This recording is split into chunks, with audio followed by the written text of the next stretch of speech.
Good morning, YouTube. It is day 27 of VEDA, which is vlogging every day in August. So today's vlog topic is if I had $100 every week to spend on myself, an extra $100, what would I spend it on? And I thought about this for a while. And I'm pretty sure what I would spend it on is funding a team, or starting out with just one software developer, or maybe a small team. Funding some software development in a place where software development is not as expensive as it is in the United States, and just getting some help on some personal projects, like I have a couple of hobby software apps that I would like to use, and I have a pretty good idea of what I'd like them to do, but I'd like to go through an agile process, and I'd be kind of constrained by time, developer time, whatever it costs per hour, and I figure I would spend at least an hour communicating each week and interacting with the development team, kind of doing a show and tell, talking over where things stand, doing project management stuff. Since they're projects that are of interest to me, I'd love to have these apps, then I would imagine I would spend a fair amount more, at the very least, thinking and planning about, changes I'd like to see. I think initially there'd be a little bit of overhead just to find some developers like that. So if you know some developers who might be interested, then you can find me on Twitter. I'm at Mark Noble. That's MarkNoble,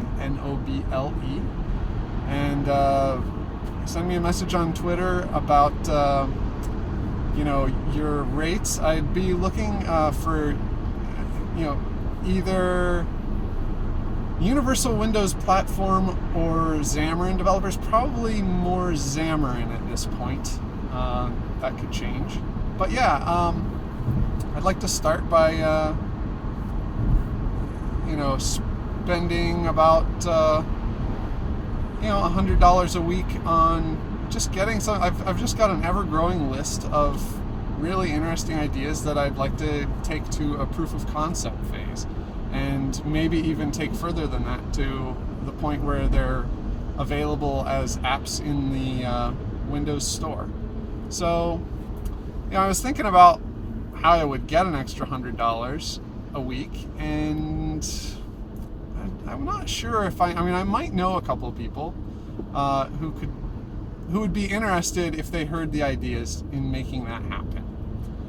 But then I was thinking I might know a few more people who would be interested in making some of the ideas happen if it were only $10 a week.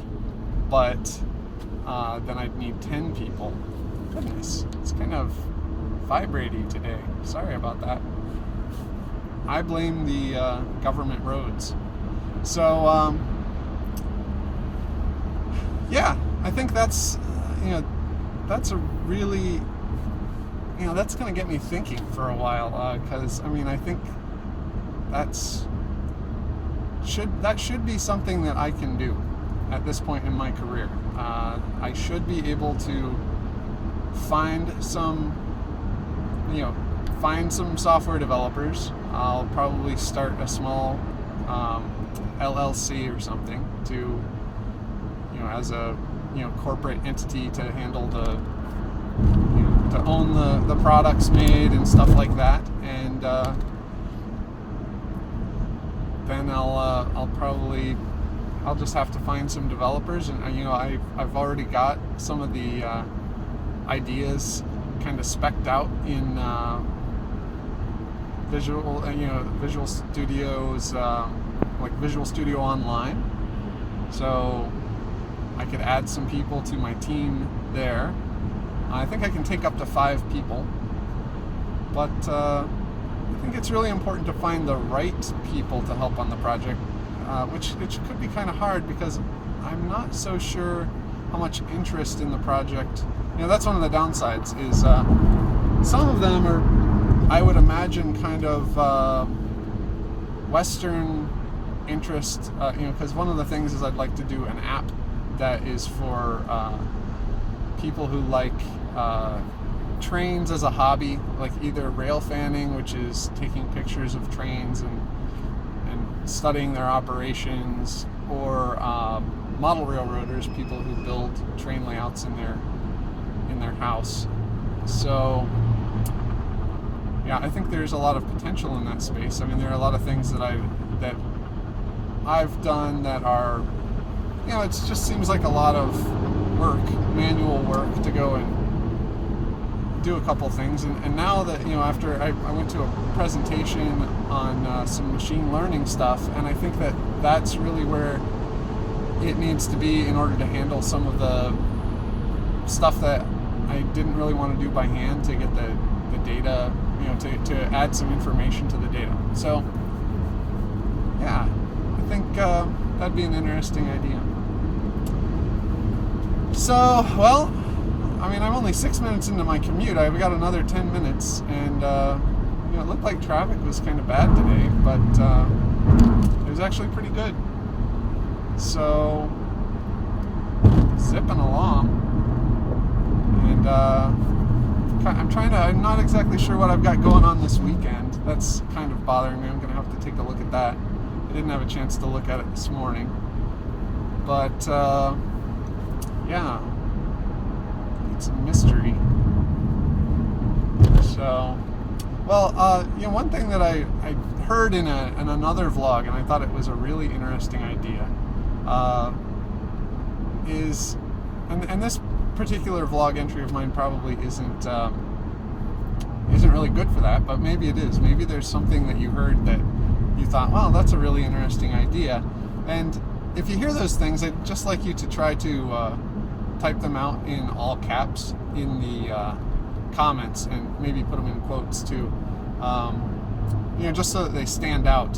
Things that you thought that jumped out at you, that were valuable and stood out about this vlog, or maybe ideas you had while you were watching it, because I'm really very curious about the ideas that people get, from other people. I mean, a lot, like I was thinking about this, $100 a week software investment thing, which isn't a lot, but it's a fair amount over time, and I'm a little too busy right now to manage it 24/7.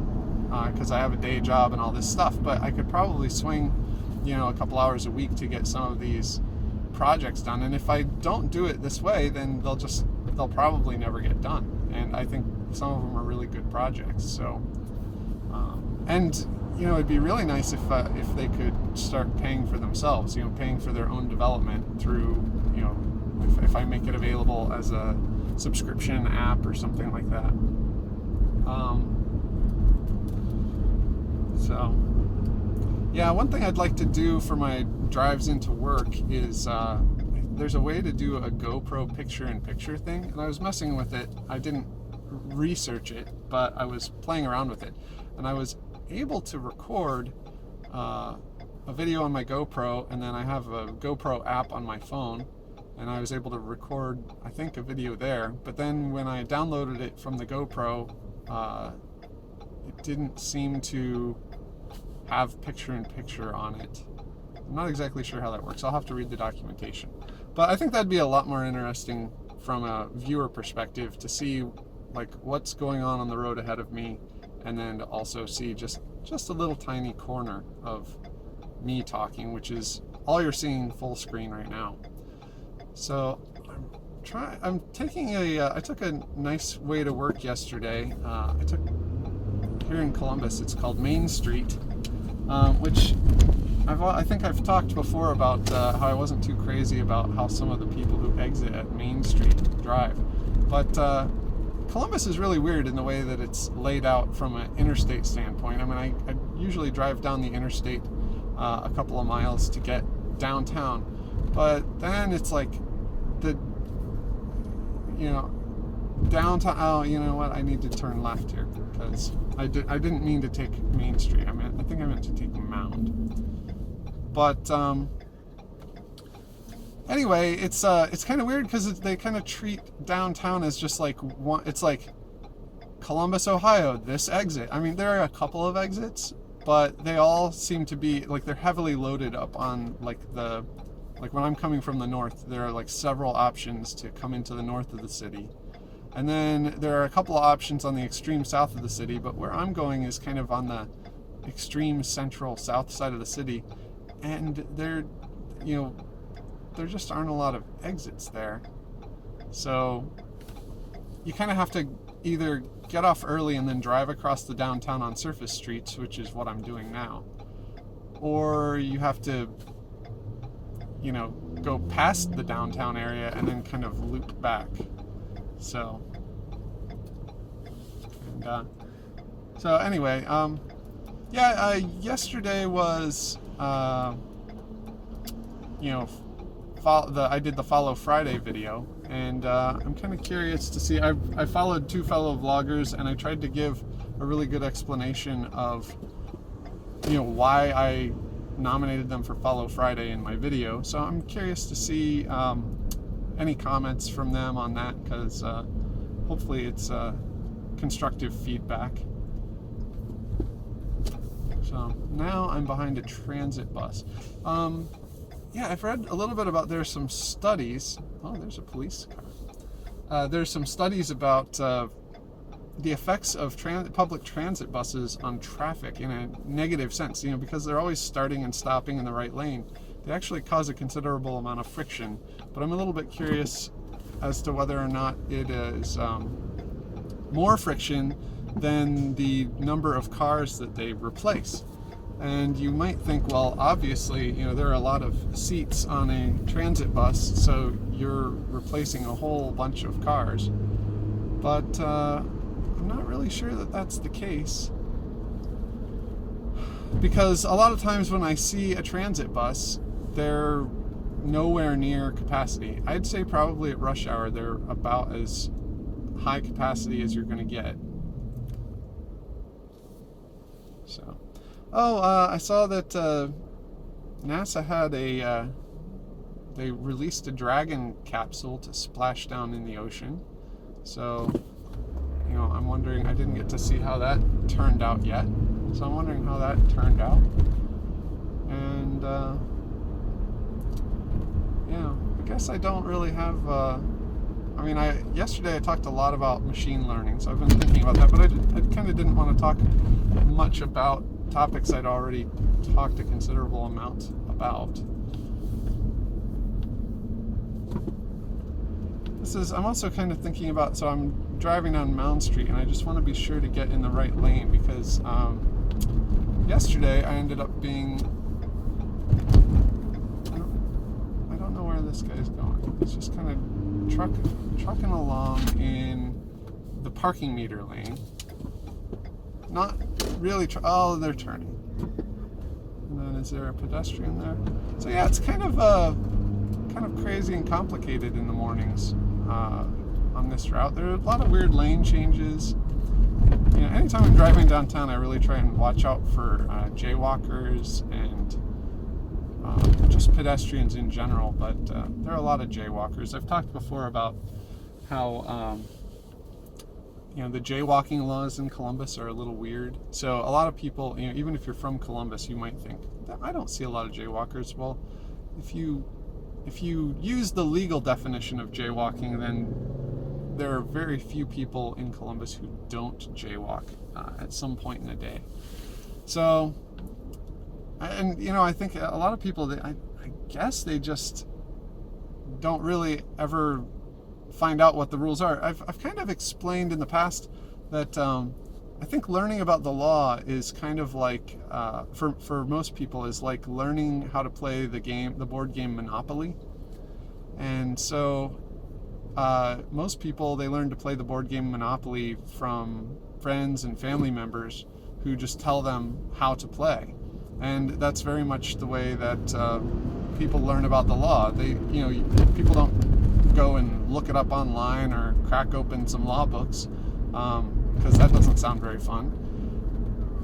But they just, they talk to people, and then sometimes they end up talking to a police officer or a, some other authority figure like a teacher or a parent, and then they say, don't do that, it's against the law. And they end up kind of getting this very malleable and imprecise view of what the law really is on any given topic.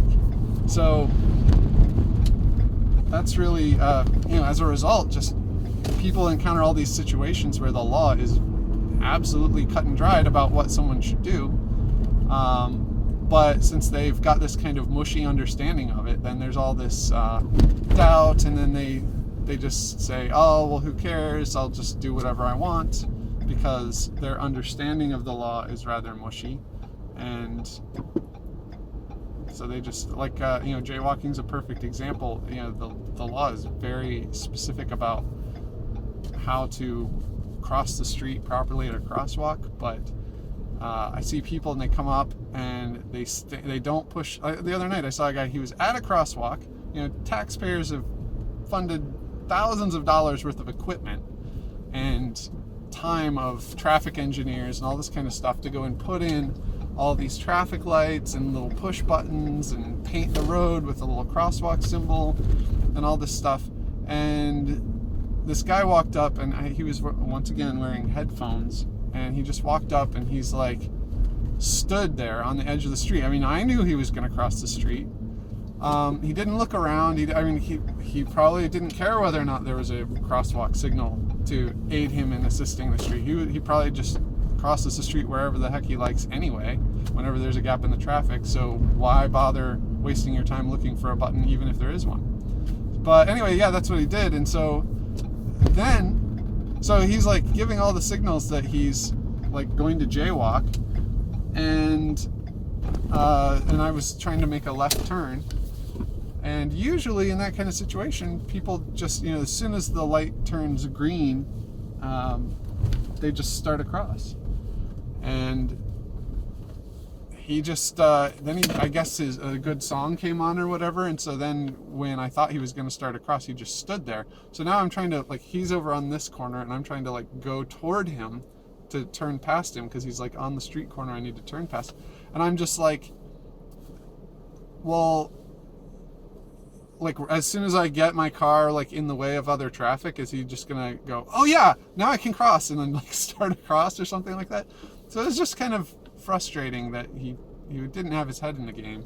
And that's all I think a reasonable person can ask, is that if you're gonna drive around or walk around traffic and stuff, just pay attention to what's going on and try and be really predictable and make sure you understand what the rules are, the laws, and then do what the law says, so that anyone who knows what the rules are, they can anticipate what you're going to do. If that guy just would have gone and pushed the little crosswalk button, then when the light changed, he would have gotten a walk light, and as a driver I would have seen the little walk indicator for the pedestrians, and I would have been, oh, he's probably going to start across the street right now, and that would have just made it a little less ambiguous.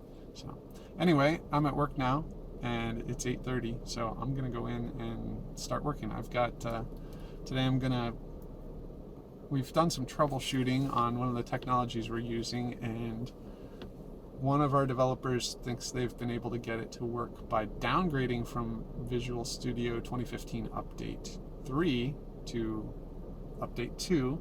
So I'm going to do that, and then I'm going to see if all the stuff that's been breaking works. And then I'm also going to continue following up in a VM. I'm going to upgrade the VM to Update 3. A VM is a virtual machine. And then I'm going to try and solve the problem with Update 3 there, and troubleshoot it and identify it.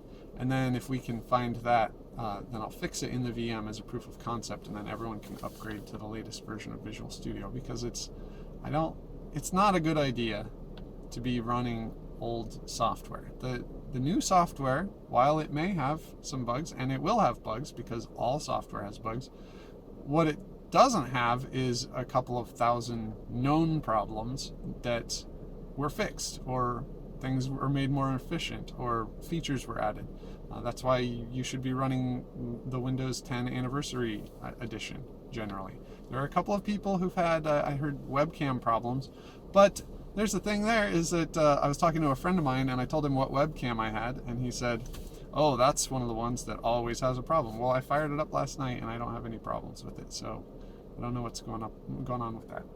So anyway, enjoy your weekend, because it's Saturday when you're watching this, and but I've got a full work day ahead of me before the weekend, and I'm looking forward to spending some good old family time tonight, and finding out what I'm actually going to be doing over the weekend. I know VEDA is wrapping up, so I'm kind of looking forward to that, but at the same time, there are a lot of efficiencies and like a process that I've figured out, and I would like to continue in some way. So if there's anything you'd like, I won't have any more VEDA topics after VEDA ends, so I have a couple of ideas for topics of videos I might do after that, and I would probably I need to figure out if I'm gonna what kind of schedule I'll launch them on, and that's usually the last question in VEDA is, what's your schedule going to be? But yeah, I'll have to figure that out. So if you have any suggestions for topics, please post them in the comments. And I don't really like this video that I did today because I was distracted, and I really got pretty much everything I had to say done in the first 6 minutes. So I'm sorry for rambling and stuff like that, but it's practice. So yeah, I'm gonna wrap it up, but if you did like anything in this video, please like it, and subscribe if you'd like to see videos that are hopefully better than this one. And like I said, if there's anything that was an interesting idea or struck you as interesting, please just quote me in the comments so that I can see that and try to make more of the interesting quotable stuff and less of the boring stuff. Maybe I was wrong. Maybe it was all very interesting to you. I hope the first 6 minutes work, because that's what I was shooting for. Anyway, off to work, and thanks for watching, and I'll see you tomorrow.